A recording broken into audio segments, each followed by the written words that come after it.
दादा अण्णा, म्या काय म्हणलं ह्यांना की जर मला दिस काढता येतात ना तर मी आहेच की. उगाच तुम्ही वावर इकायच्या भानगडीत पडू नका. भले त्यात पिकत नसेल, पडाक असेल,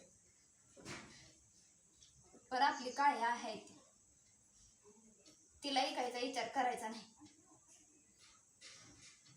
तर कालपासून तोंड फुगून बसलाय ना ह्यो माणूस.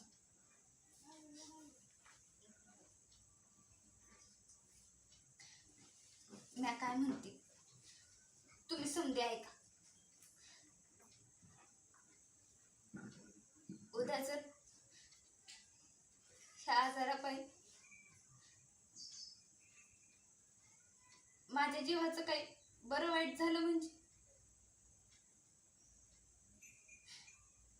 वावर इकून आलेला पैसा फुकटच्या परी त्या दवाखान्याच्या माड्यावर का म्हणून घालायचा म्हणते आम्ही.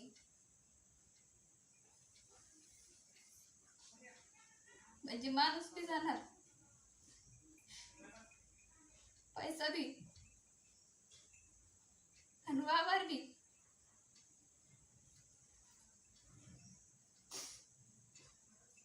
मग या लेकरानं कुणाच्या तोंडाकडे बघून जागं.